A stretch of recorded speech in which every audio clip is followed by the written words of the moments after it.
আজকে আমাদের ইফতারের আয়োজন সেটা আপনাদেরকে শেয়ার করতেছি। তো এখানে যে তরমুজ কেটে রাখছি, তারপরে আপনার এখানে যে শসা কাটছি, সালাদ কাটছি, শসা কুচায় রাখছি, কাঁচামরিচ, ধনিয়া পাতা, টমেটো কুচানো, পেয়ারা, পেঁয়াজ। আর এখানে শরবতের জন্য তুতমা দানা ভিজিয়ে রাখছি 3 গ্লাস। সাথে আছে আমাদের জিলাপি, তারপর আছে এই যে আম জুস, ম্যাঙ্গো জুস, তার সাথে আছে আমাদের ব্যানানা। আজকে ইফতার এগুলাই। এখন আমি ছোলা বুট রান্না করব, তাই আপনাদের সাথে একটু শেয়ার করব। আমরা সবাই রান্না করতে পারি কম বেশ, তো যার যার মতো শেষে রান্না করে। তো আজকে হুট করে মেহমান চলে আসছে, আমি মনে করছিলাম আজকে যা আছে তাই দিয়ে হয়ে যাবে। এখন মেহমান যদি চলে আসলে তার জন্য তার এটা তো হবে না, তাই আবার মেহমানের জন্য এক্সট্রা আবার এগুলো তৈরি করতে হয়েছে। যাই হোক, আল্লাহর রহমত, মেহমান হইলে আল্লাহর রহমত। তো আগে সব কিছু কেটে পেটে রেডি করে রাখছি, নাহলে এগুলো করতে গেলে ওইগুলো কাটাকুটির একটা ঝামেলা পড়ে যায়।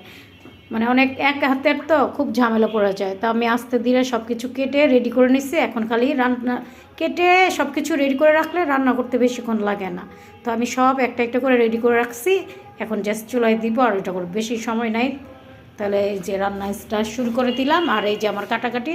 তো আশা করি আজকের ভিডিওটা দেখতে থাকেন, ভালো লাগবে। তো আমার সাথেই থাকুন, আপনাদের সাথে শেয়ার করব আমি কি কি করতেছি। তো এখানে আমি প্রয়োজন মতন আদা রসুন বাটা, লবণ আর পেঁয়াজ দিয়ে ভালো মতন কষাই নিচ্ছি। আর বুট বাগার দিব তার সেই জন্য। তো এটা আমার কষানো হয়ে গেছে, আমি একটু পানি দিয়ে মশলা দিয়ে তারপরে কষাতে থাকবো। তো আমার প্রথমে দিলাম 1 চামচ মরিচের গুঁড়া, তারপরে দিলাম হলুদ,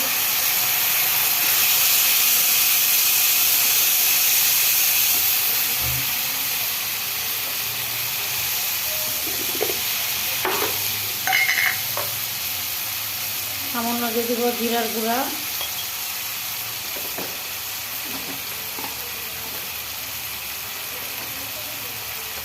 আর একটা দিব ম্যাজিক মশলা।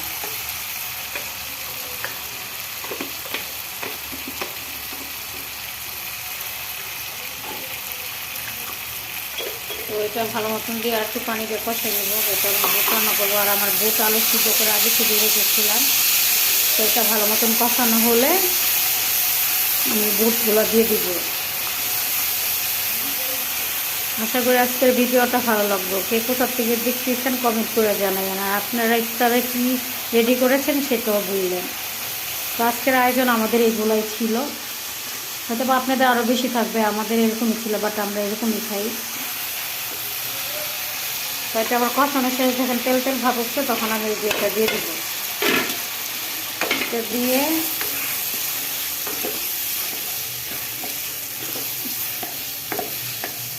সাথে আমার কালকের বুটগুলো দিয়ে দিব।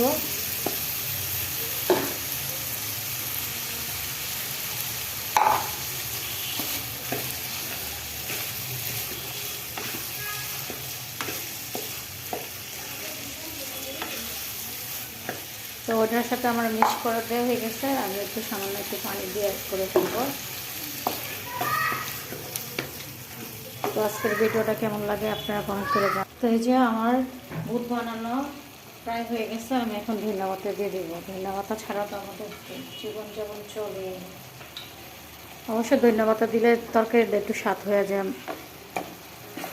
তো এই যে আমার বুট বোনা হয়ে গেছে প্রায়। তো এর মধ্যে আমি ধনিয়া পাতা দিয়ে দিচ্ছি।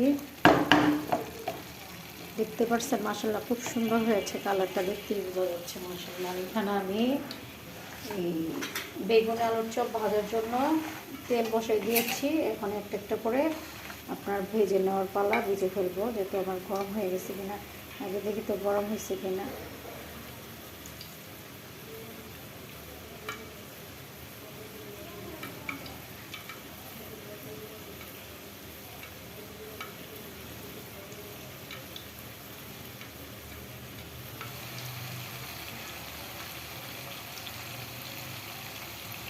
তো আমি এখানে এক এক করে দিয়ে দিচ্ছি। আর আমার এই বুট ভুনাটা মাশাআল্লাহ অনেক সুন্দর হচ্ছে, মজা হচ্ছে। তো সবাই মাশাআল্লাহ বলতে ভুলবেন না। তো আমি এক এক করে সব কিছু দিয়ে দিচ্ছি।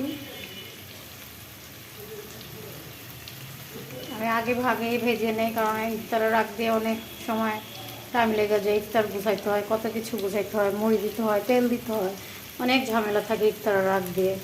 এই জন্য আমি এটা আগে ভাগেই করে ফেলেই সুন্দরভাবে প্লেটে গুছানো যাবে, চিল্লাচিল্লি লাগবে না।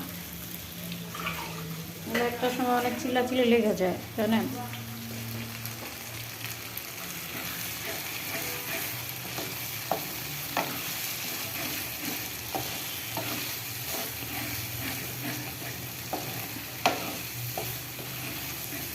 তো দেখতে থাকেন আজকের ভিডিওটা, ভালো লাগবে আশা করি। তো ওই যে এখানে আমি রবজা দিয়ে দিচ্ছি এর মধ্যে, তারপর আমাদের ফ্রিজে ঠান্ডা পানি আছে ওটাতে অ্যাড করে দিব। শরবতের ঝামেলা শেষ করে ফেলছি, তো আমাদের আজকে 2 পদের শরবত হবে। এটা গোলাপজা আর এই যে ম্যাঙ্গো জুস, আর এই যে আমার এখানে বড়া, আর এই যে আমার লুক, আর এই যে আবার বেগুনি আলুর চপ হয়ে গেছে। দেখছেন কত সুন্দর হয়ে গেছে, মাশাআল্লাহ। দেখছেন কি মস মস মস মস করতেছে, পুরো দোকানের মতো।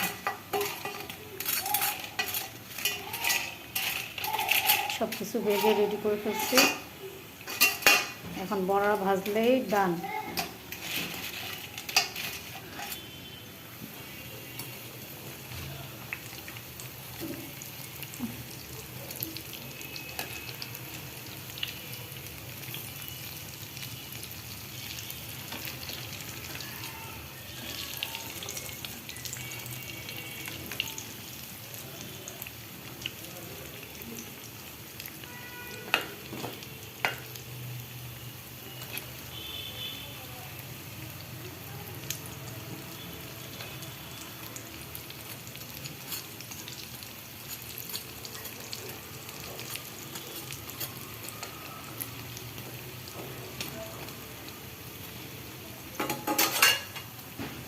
তো আজকে এই পর্যন্ত বিদায় দিলাম। ভালো থাকবেন, আর ভালো লাগলে ছোট্ট করে একটা লাইক শেয়ার কমেন্ট করে ফেলবেন। আর আমার পেঁয়াজ উঠেও মাশাআল্লাহ অনেক সুন্দর কালার চলে আসছে, আর বুটের কথা তো নাই বললাম। তো আজকের ইফতারে একটুকুই আয়োজন ছিল। আর আল্লাহ হাফেজ, ভালো থাকবেন, বাই বাই, টাটা।